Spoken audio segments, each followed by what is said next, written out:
विशिष्ट महर्षि और प्रभु रामचंद्र जी का ज्ञानमयी संवाद सुनते हैं द आर्ट ऑफ लिविंग के फैकल्टी स्वामी वैशंपायन जी की वाणी से।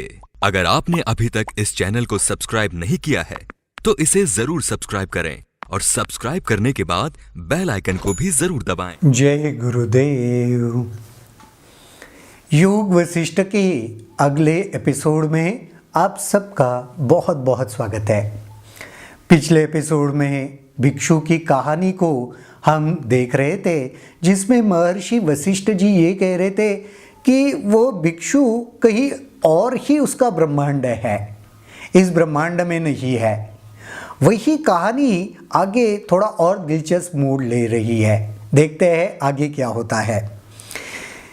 दशरथ जी ने कहा, हे महर्षि, मुझे बतलाए कि वह भिक्षु कहाँ समाधि लगाता है। वही मैं अपने सैनिकों को भेजता हूँ, जो उसे समाधि से उठाएंगे और यहाँ ले आएंगे। वशिष्ठ जी ने उत्तर दिया, हे राजन, उस भिक्षु का शरीर पहले ही निर्जीव हो चुका है और उसे पुनः सजीव नहीं किया जा सकता।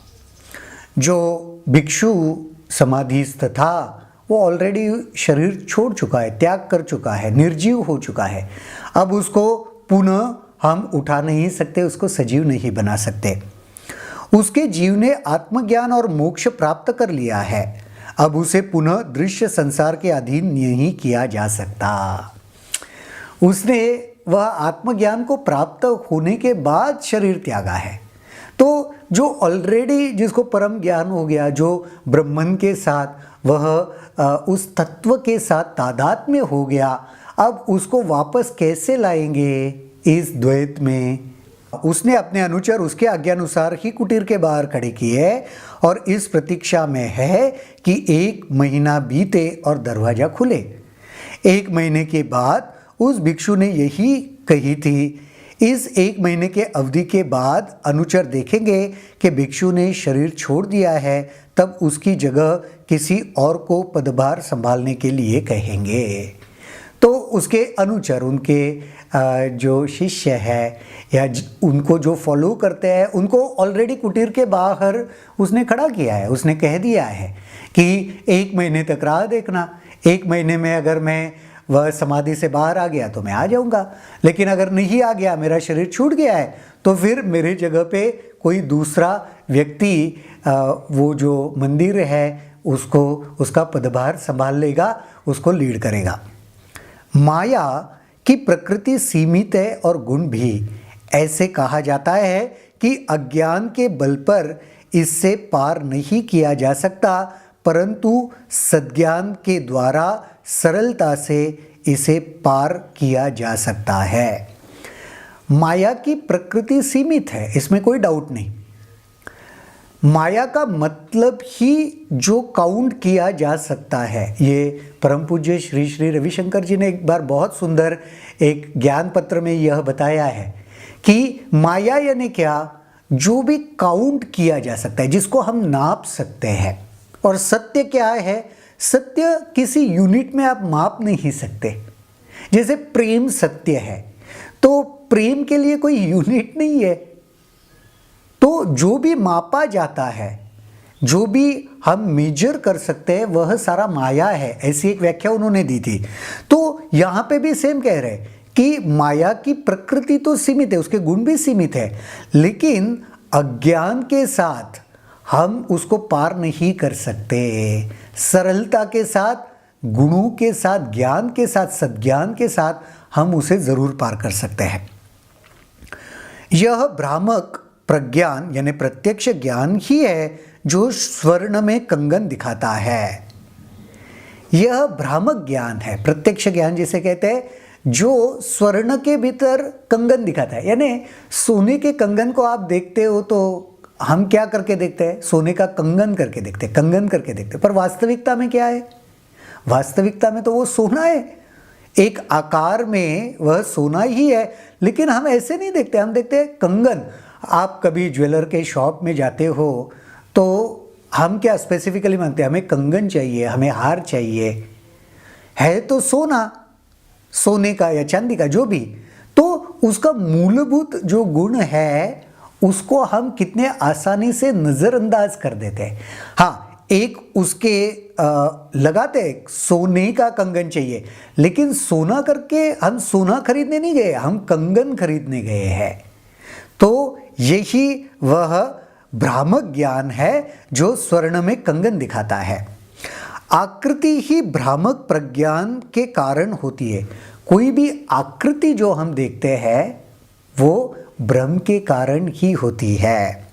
माया शब्दों का खेल है, क्योंकि आकृति का संबंध आत्मा से वैसे ही है जैसे लहरों का समुद्र से। माया शब्दों का खेल है, क्योंकि आकृति तो कहीं ना कहीं मूल तत्व से जुड़ी हुई है।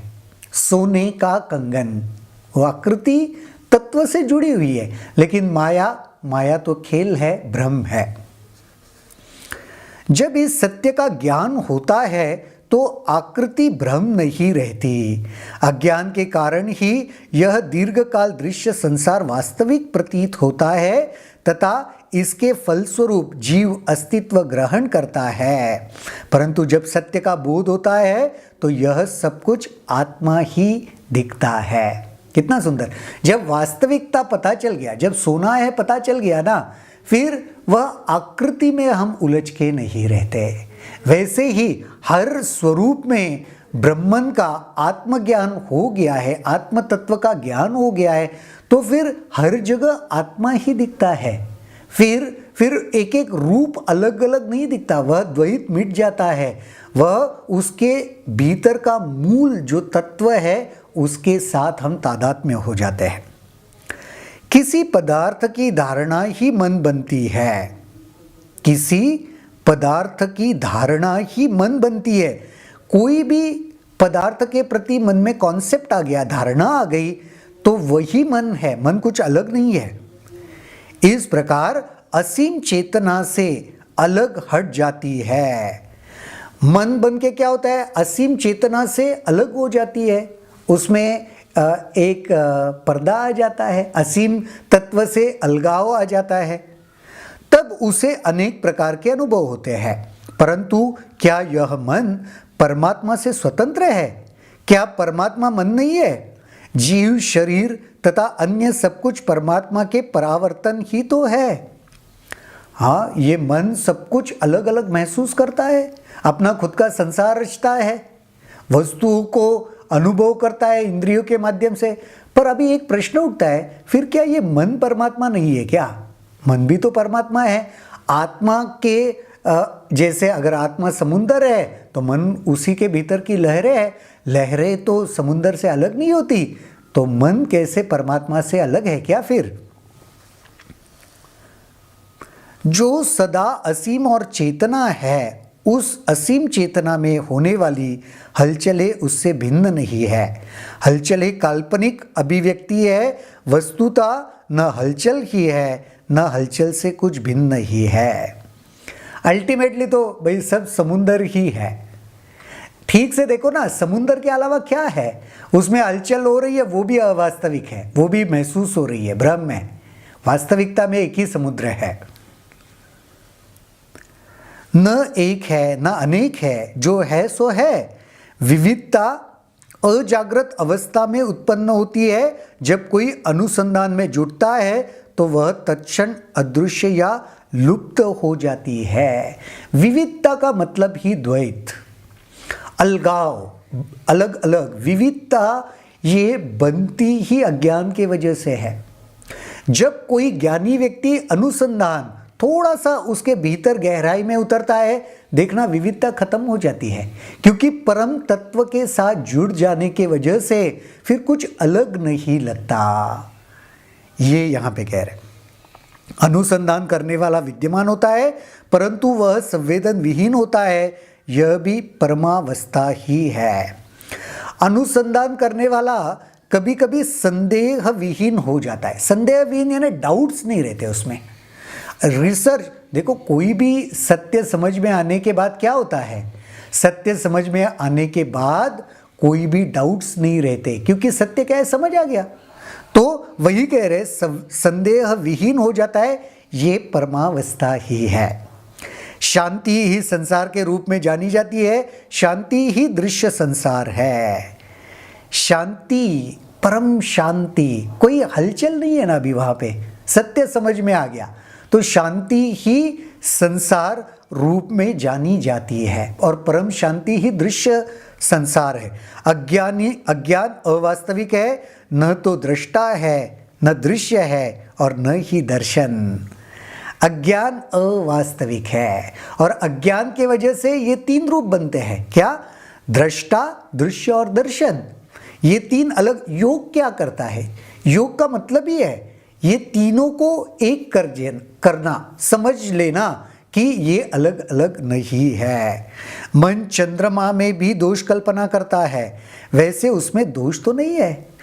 मन तो चंद्रमा में भी कहता है ना, उसमें भी काला दाग लगा हुआ है तो मन तो चंद्रमा में भी दोष कल्पना करता है। वास्तविकता में कोई दोष है क्या चंद्रमा में? नहीं, वो तो बहुत सुंदर है। असीम चेतना के पास शरीर, अभिव्यक्ति या आकृति मात्र चेतना के ही रूप है।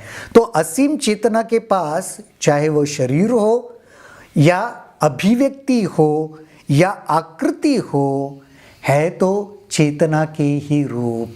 जैसे समुद्र में अलग अलग लहरें उठती है, कुछ बड़ी होती है, कुछ छोटी होती है, कुछ कभी कभी तो समुद्र ही सिर्फ शांत रहता है। तो चाहे शरीर हो, अभिव्यक्ति हो या कोई आकृति हो, वास्तविकता में एक ही परम चेतना है। बहुत ही सुंदर आज का यह चर्चा, जिसमें महर्षि वशिष्ठ जी ने बहुत कुछ सुंदर विश्लेषण किया है और वो कहानी से जुड़कर है। आपने देखा होगा तो कहानी में जो भिक्षुक है जिसने 21 दिन से साधना की थी और फिर भी उसके बाद वो बाहर नहीं आया, 1 महीने के बाद पता चला उसने तो देह त्याग दिया है और वह परम तत्व में विलीन हो गया है। बहुत सुंदर यह चर्चा। आज के लिए यहीं पर रुकते हैं, आगे एपिसोड में देखते हैं और क्या चर्चा होती है। तब तक के लिए जय गुरुदेव। अगर आपके इस वीडियो को लेकर कुछ सवाल हैं तो कमेंट सेक्शन में जरूर लिखें, जिसके ऊपर हम आने वाले वीडियोस में चर्चा करेंगे।